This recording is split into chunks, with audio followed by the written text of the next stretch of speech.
यशोदानंद को ये खबर लगी, यानी पत्र पड़ा कि कंस राज ने कृष्ण बलराम को यज्ञ देखने के लिए बुलाया है, तो दंग रह गए। नंद बाबा रोने लगे। तब तक कन्हैया आए। कन्हैया जैसे ही अपने चाचा क्रूर को देखते हैं, हाथ जोड़े हैं, चाचा जी नमस्ते। नमस्ते बेटा। चाचा जी कैसे हैं आप? ठीक हूँ लाला। कृष्ण कहने लगे चाचा कैसे आना हुआ? अक्रूर की आंखों में आंसू आ गए। बेटा मैं तेरे अच्छे के लिए नहीं आया हूँ। उस पापी ने बनावटी पत्र लिख कर के भेजा है तुम्हें और बलराम को बुलाया है यज्ञ देखने के लिए। क्या? मेरे मामा ने मुझे पत्र लिख कर के भेजा है? चाचा जी एक बात कहूँ? बोले हाँ। ये बात तुम मेरी बूढ़ी मैया को मत बताना, क्योंकि अगर मेरी बूढ़ी मैया सुनेगी तो मुँह को मामा के पास नहीं जाने देवेगी। जब बात बूढ़ी मैया को ना बताइयो कि मामा ने मुँह को बुलायो है, और सुबह अंधेरे ही हम तुम्हारे साथ चलेंगे। क्रूर बोले ठीक है बेटा। कृष्ण कहने लगे चाचा जी एक बात और बताइए, मेरा मामा तो बहुत बड़ा अत्याचारी है, मेरे मामा के साथ में भला तुम्हारा मेल कैसे मिल जाता है? अक्रूर कहने लगे बेटा जिस तरह से 32 दांतों के बीच में जिब्या रहती है, उसी तरह से कंस राज के राज्य में मैं रहता हूँ। सामने आम का वृक्ष हो और कंस का है मंत्री आम का नहीं है बबूल का है। बेटा कृष्ण मुझे कहना पड़ता है जी हजूर ये बबूल का है। बेटा कंस की झूठी बातों पर जी हजूर करते करते मेरी जीभ में छाले पड़ गए हैं लाला।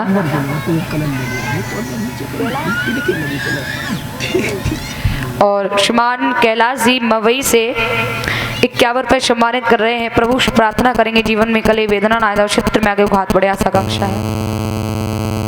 श्रोताओं भगवान कन्हैया ने सुना तो भगवान कन्हैया मुस्कुराने लगे। कोई बात नहीं चाचा, लेकिन चाचा जी आपको मालूम है कि आपका कृष्ण कौन है? 32 दांत और जिब्या में आपका बेटा कौन सा है? बेटा मेरा बेटा तो जिब्या हुआ, जो 32 दांतों के बीच में जिब्या कैद रहती है। कृष्ण हंस कर के कहने लगे चाचा जी शायद आपको एक बात नहीं मालूम है, शायद आपको एक बात नहीं मालूम है।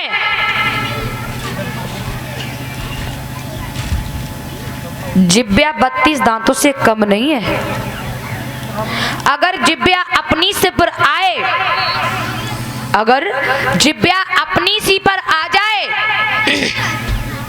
तो किसी से भी कटुक वचन बोल करके 32 दांतों को एक ही बार में बाहर निकलवा सकती है।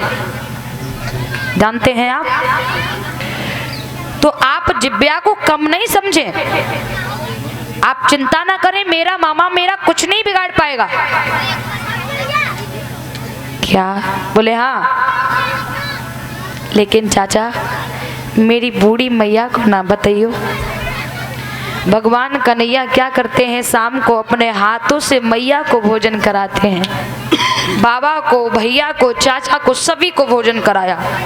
बाद में भगवान ने दिखावटी खुद भी थोड़ा भोजन किया।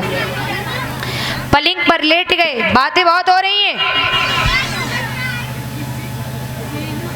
बातें नहीं, इधर साइड में बातें बहुत हो रही माताएं।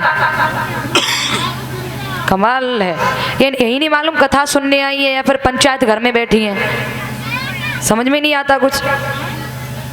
बातें ना करें। अब भी आवाज आ रही है आपकी उधर से। बोलिए गोविंद भगवान की। भगवान कन्हैया लेट गए।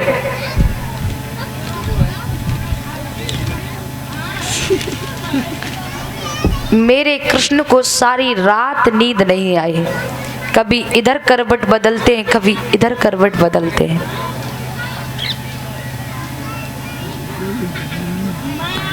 ब्रज में कुछ कानन में पड़ गई कि कल कन्हैया जावेगो, तो पूरी पूरी रात कन्हैया के इसी शोक में लोगों की बैठे बैठे चर्चाएं करते करते रात निकल गई।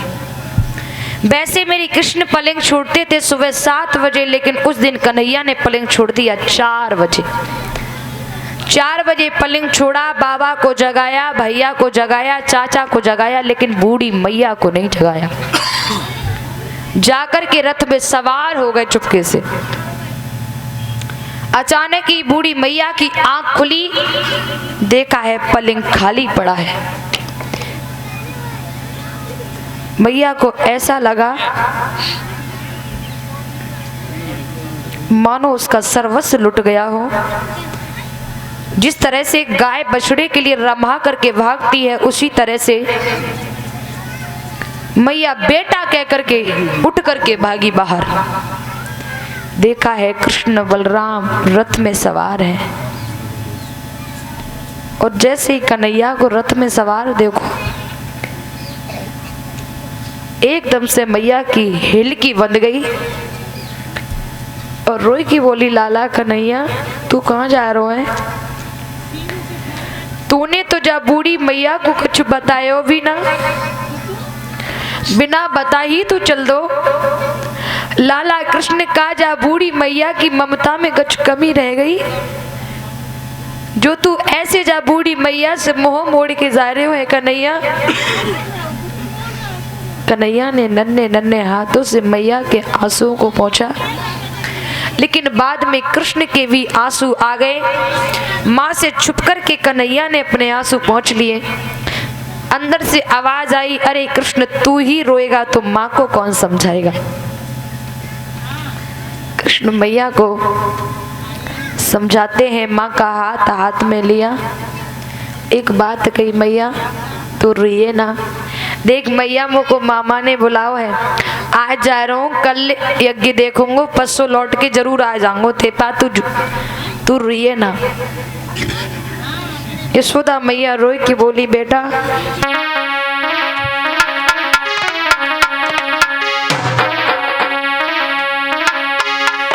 कि पीठ दिखाई जाते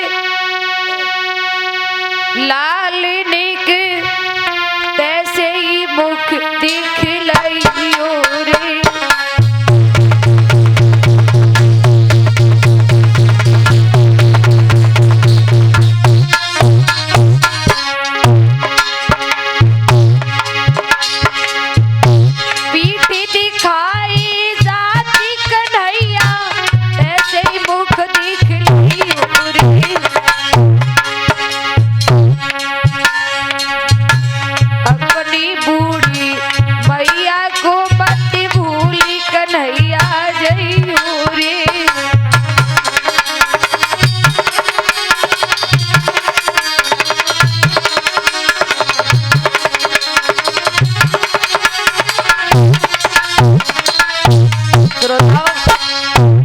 जिस जगह पर साप्ताहिक पारायण होती है, 7 दिन की साप्ताहिक पारायण होती है, और 7 दिन के बाद